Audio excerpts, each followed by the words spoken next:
तस्वीरें आप देख पा रहे हैं, तस्वीरें देख सकते हैं।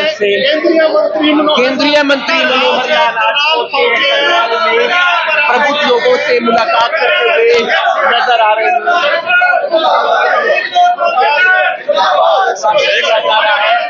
ये तस्वीरें आप देख पा रहे हैं।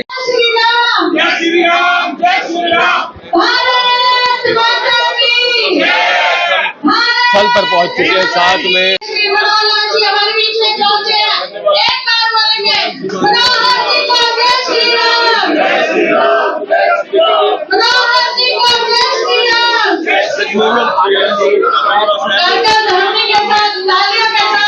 उनका स्वागत करेंगे, अभिनंदन करेंगे।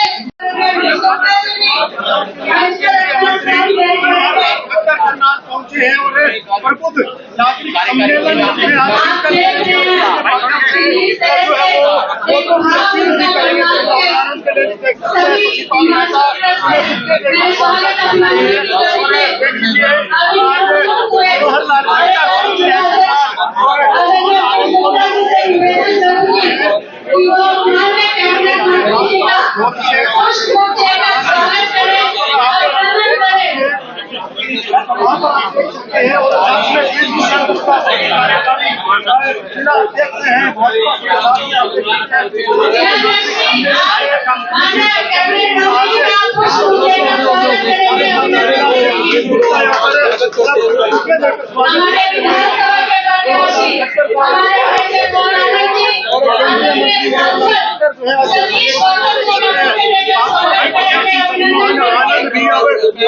आशीर्वाद लिया और बुके देकर उनका स्वागत यहाँ पर कर रहे हैं। तस्वीरें देखिए, सभी फूल देखिए स्वागत करते हुए दिखाई दे रहे हैं। जगमोहन आनंद के लिए चुनाव प्रचार करने के लिए सांसद है सतीश गौतम, उनका भी स्वागत यहाँ पर जरूर किया गया है। जगमोहन मेरे मीडिया के पत्रकार बंधुओं से मैं कहना चाहूंगी कि आप, क्योंकि करनाल की हमारे कैबिनेट मंत्री जी देख रहे हैं, करनाल की ऐसी यहाँ पर जनसभा यहाँ पर है प्रबुद्ध नागरिक, ताकि ये चर्चा अच्छे से चलाई जा सके। चुनावी सभा में हम सब लोग बैठकर चर्चा करें। भाई बंधु यहाँ पर खड़े हैं, सभी से निवेदन है कि आप सीटों पर अपना स्थान ग्रहण करेंगे।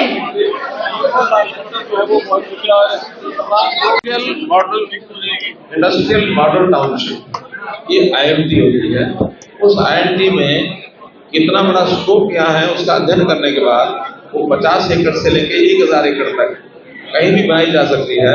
तो उसके लिए जमीन चिन्हित की जाएगी और इंडस्ट्रियल मॉडल टाउनशिप पहले भी हमारे यहाँ बनी हुई है। IMT मानेसर, IMT रोहतक और बड़ी संख्या में इंडस्ट्री वहाँ से आती है।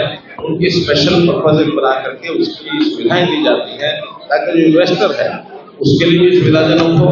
और वहाँ पर कुछ इंडस्ट्री के विशेष हब बनाने के लिए कुछ ट्रेनिंग दी जाती है, कुछ विशेष प्रोडक्ट के हिसाब से फोकस किया जाता है।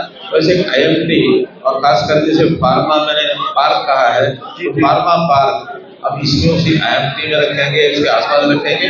ये सारी योजना करनाल जिले में आए थे, करनाल जिले में बनेगा, करनाल जिले में संसदीय क्षेत्र में नहीं, करनाल जिले में। हाँ, सर आज राहुल गांधी करनाल आए थे, आराम से आए और एक व्यक्ति हैं अमित, जिनका अमेरिका में हादसा हो गया था, उनके परिवार वालों से मिले। किस तरीके से देखते हैं, चुपके से आए, चुनावी समय चल रहा है, क्या देखिए अगर कोई इस प्रकार के काम करता तो हमको कोई टिप्पणी करने की जरूरत नहीं है, ना उसमें कोई अच्छी बात है ना भारी बात है। ऐसे सामाजिक कार्यों में सब लोग आते जाते रहते हैं, आने जाने की आपत्ति नहीं है। हाँ, इतनी बात जरूर है कि ऐसा अवसर होता है जहाँ व्यक्ति वहाँ सहानुभूति प्रकट करने जाता है, खड़े होकर के सेल्फी नहीं करवाता है। सेल्फी के जाने का शौक उसको नहीं रखना चाहिए। मैंने पहले बताया है, ऐसे मैंने पहले बताया है कि इनके घर के विवाद ये जज जाहिर हो चुके हैं अब वो प्रचार करती हैं कि नहीं करती हैं ये उनके ऊपर निर्भर करता है, लेकिन अगर वो प्रचार नहीं करने जा रहे हैं तो उनके मन की तकलीफ को मैं समझ सकता हूँ। और वो तकलीफ केवल उनकी नहीं है, वो तकलीफ अनुसूचित जाति के पूरे समाज की वो तकलीफ है, और ये तकलीफ उनको जो उन्होंने दी है तो उसका खामियाजा कांग्रेस को भुगतना पड़ेगा। अनिल विज जी ने भी 2014 में यहाँ चुनाव लड़ा था तो आप ही लोगों ने कहा था कि प्रदेश के 8-9 लोग हैं दावेदारी पैदा कर रहे हैं अपनी। मैंने उस समय कहा था कि 8-9 कम है। 90 के 90 विधानसभा क्षेत्रों में जो पार्टी के सिंबल पर चुनाव लड़ रहे हैं सभी को अपनी दावेदारी करनी चाहिए। हो सकता है उस दावेदारी से कुछ लाभ होता हो जाएगा। नाल को लाडवा के साथ सीधा जोड़ा जाएगा, ऐसे सीधी सड़क जाती है, और ये जो नई रेलवे लाइन बन रही है ये भी लाडवा के बहुत नजदीक होके जाती है, इसलिए पाइपलाइन जो है करनाल के और लाडवा के सीधी रहेगी।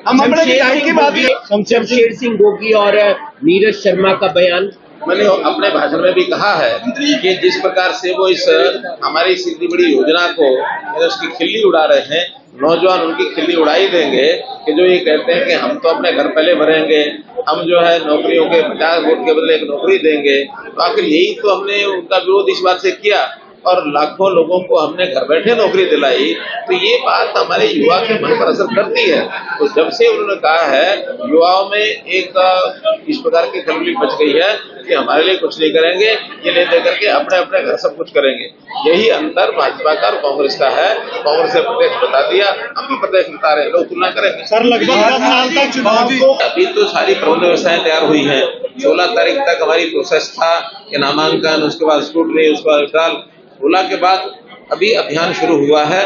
अभी प्रधानमंत्री जी का एक कार्यक्रम कुरुक्षेत्र में हो गया है, शायद 17 को था, कब वो प्रधानमंत्री जी का हो गया, एक हमारे एचएम साहब का हो गया, और अभी एचएम साहब के योगी जी के कार्यक्रम बने, योगी जी असंध आ रहे हैं 22 तारीख को। तो ये सारे अभियान हमारा प्रदेश कार्यालय उनको बना रहा है। तो प्रधानमंत्री जी की रैलियां हैं, संभवतः 3 रैलियां और होंगी। ऐसे एचएम साहब की भी रैलियां तय हो गई हैं, हमारे राष्ट्रीय अध्यक्ष जी के कार्यक्रम तय हो गए हैं, आरएम साहब रक्षा मंत्री जी के तय हो गए हैं, मुख्यमंत्री रैलियां कर ही रहे हैं। हमारे जैसे भी जो अपनी भूमिका है वो निभा रहे हैं। मुझे इस लोकसभा क्षेत्र में सब जगह जाना है और स्थानों पर भी बाकी लोग जाएंगे। हमारा अभियान जोरों से चल पड़ा है और इसको हम एक प्रकार से जो इसका सारी जनता को संपर्क करने का हमारा जो योजना है उसको आखिरी दिन तक का जो कार्यक्रम है उस तक पूरा करेंगे। मैंने 10 साल में भी खूब काम कराए हैं, फिर भी ये कंटिन्यूअस प्रोसेस होती है। बहुत काम ऐसे हैं जो अभी भी पाइपलाइन में हैं, बहुत काम ऐसे हैं जो योजना में हैं, बहुत काम ऐसे जो आगे की डिमांड्स में भी काम में आएंगे। जो गति पहले की थी उससे ज्यादा गति रहेगी। इसलिए भी कि अब मुख्यमंत्री तो नायब सिंह सैनी का ही हो गया था, इसलिए मुख्यमंत्री के नाते से जो एक कठिनाई फील्ड में मिलने जुलने की आती है वो कठिनाई जगमोहन जी के साथ नहीं आएगी। जगमोहन जी ज्यादा समय अपनी कॉन्स्टिट्यूंसी में लगाएंगे, इसलिए लोगों की बातों को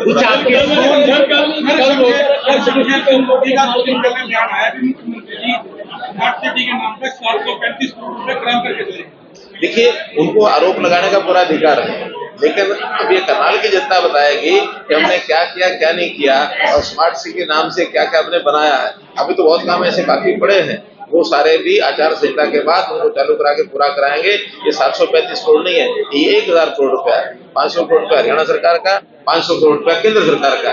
हर एक स्मार्ट सिटी में 1000 करोड़ रुपए का टारगेट। आपकी कल रोहतक में सर्व ब्राह्मण सभा ने कहीं ना कहीं भाजपा को समर्थन दिया, क्या हरियाणा में उसका लाभ भाजपा को मिलेगा सर? बहुत अच्छा, बहुत सी संस्थाएं ऐसी हमारे पास आकर के अपना समर्थन दे रही है। जैसे कल का इन्होंने बताया कि हरियाणा के सभी जिलों की कार्यकारिणियां वो हमारे पास आकर के रोहतक में और अपना समर्थन दे गई है कि ब्राह्मण समाज पूरा भारतीय जनता पार्टी का खड़ा रहेगा। और हमने यहाँ भी आपको बताया कि भगवान परशुराम जी के नाम से महाकुंभ किया था।